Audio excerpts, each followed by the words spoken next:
Welcome, Leo. Thank you for joining me for your monthly forecast for March for the Sun or the Ascendant. If you've yet to subscribe to my channel, I'd be grateful if you did now. This month begins in dramatic fashion.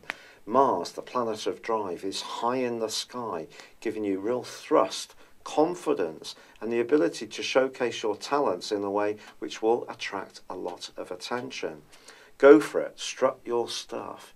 This is also assisted by the arrival of the harmonizing energies of Venus in your sector of relating on the 2nd. Venus is going to be with you in this location through to the 26th. This can be really significant for your love life if you're single, and if you're involved with a relationship, gives you an opportunity to improve mutual understanding, to meet people in the middle, to understand where other people are coming from. Of course, the North Node, the point of destiny, has moved back into Cancer on the 7th of November last year. And this is stirring up a more subconscious part of your nature and will continue to do so this month, Leo. So I think whatever moves you make, even if they are big, bold and brassy in terms of Mars's energy, it's also important to be tuned in to the more subtle undercurrents of life.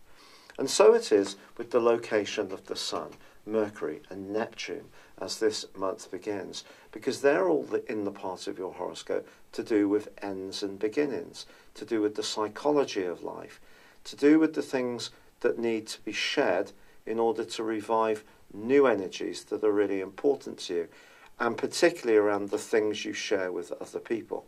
So this can be alliances, this can be business ventures, this can be romances, it can be the things that you're committed to in terms of your services, who you buy your utilities from.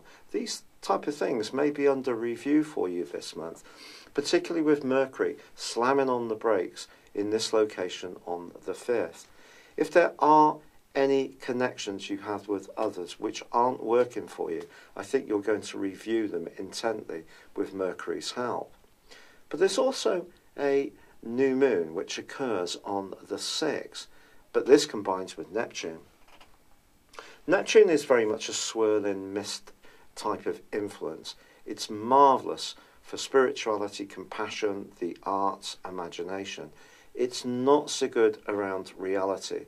So if you are considering any kind of financial venture, investing money in a scheme which appeals to you, starting a business, if you're feeling more entrepreneurial, yes, you can be very imaginative, but whatever you're trying to do needs to work at a more practical level too. So use that formula to check yourself in whichever ideas, people or strands which are going forwards, because Neptune can scatter our reality, it can dissolve it, it can take things away. So it is going to be important in the 8th house, which can be about endings, that you're not moving away from something based on erroneous understandings, because Neptune can, quite frankly, distort. So do put things through the filter of practicality and reality. Now, what's going to help you with this enormously is the role of Pluto. Pluto's in a part of your scope which is to do with your obligations, your responsibilities, to do with the things that you apply yourself to, health, work, fitness, diet. And it's also a more sacrificing location, the 6th house. And Pluto is going to be forging a brilliant link with the Sun from the 10th to the 16th, with the Sun in Pisces. If there is something you want to evolve in a practical way, this particular aspect is superb, because it can help you evolve through the Sun's auspices in the 8th house, which is very Scorpionic, but also Pluto being the modern ruler of Scorpio in your 6th house can see you thinking afresh in terms of how your life is set up. So some kind of reordering is possible across that group of days, the 10th to the 16th, an important reordering. Now, from the 19th to the 24th, it's Mars's turn in that very bold location to link brilliantly with Pluto. Now, if you are thinking of going for a new job, I must mention that Uranus arrives in your sector of career on the 6th, where it's going to be with you broadly for the next 7 years. You had a 5-month taster of Uranus in this location last year. It may have seen you wanting to change the type of work you do. It may have seen you wanting to liberate yourself from responsibilities and obligations which had really become too oppressive to you. Now, as it comes back into this location for a much longer duration, and of course last year it was clashing with Mars pretty well for 5 months, so it's possible that there were some really quite tense exchanges with people older, much younger, or in your business dealings or within a company you work in. There may have been some politics that you were involved in. Now that Uranus has moved into this location for the long term, it's going to see you thinking much more radically about what your role in life can be. And being much more of a free spirit, because sometimes you can be quite conventional.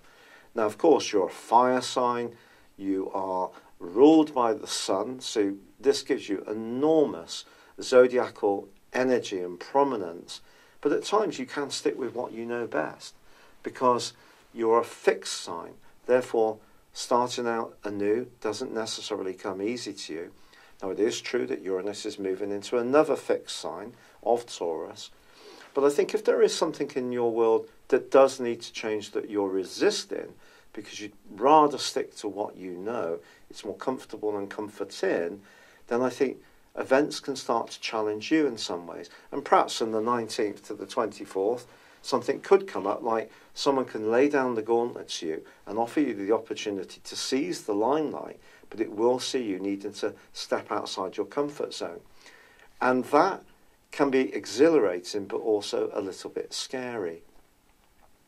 Now, once the sun moves on the 21st, and we have the spring equinox, the start of the tropical zodiac, it is an opportunity for you to move from that rather more psychological transit that the sun was going through in Pisces into a much more daredevil one. So if there are changes to be made, the last 10 days of this month can see you execute them.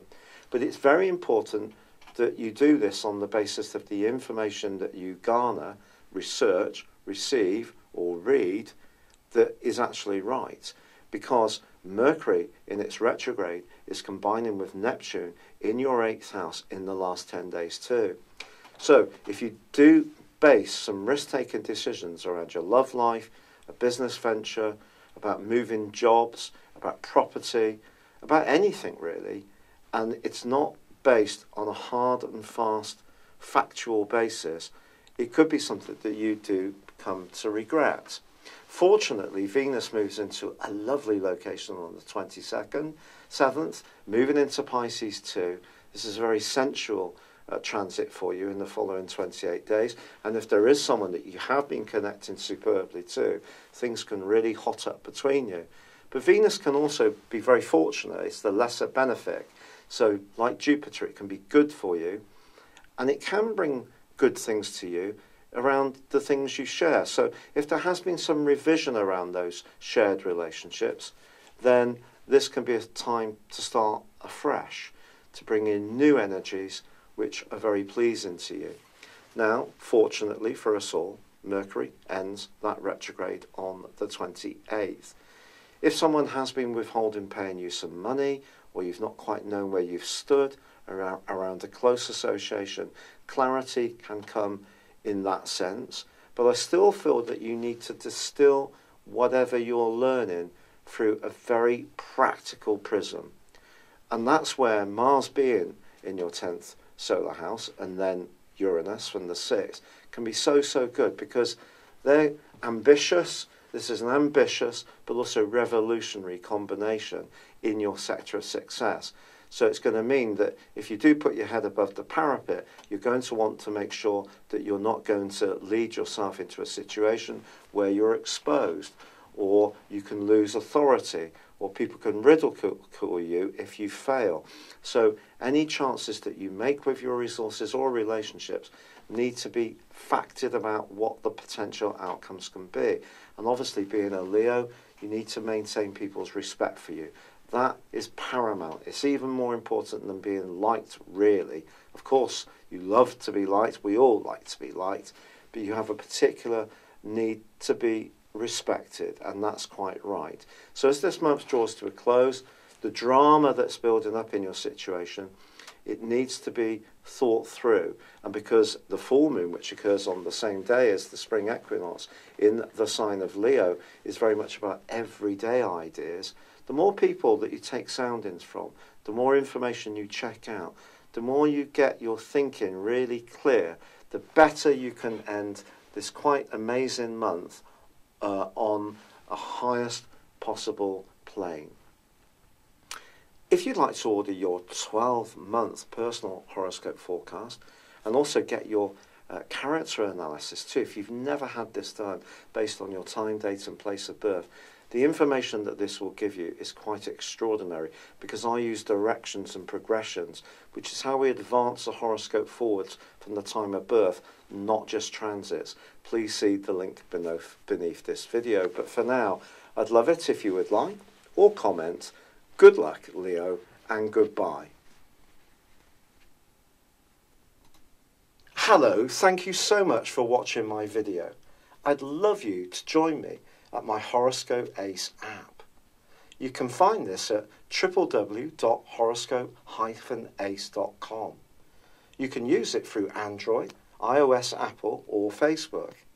Check out your ascendant or your moon sign, or download your free birth chart. There's all your favourite videos, plus there are daily, weekly, monthly and yearly horoscopes for general, love, Chinese and Indian astrology.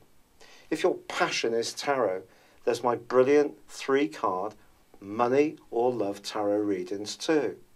And it's all there at www.horoscope-ace.com.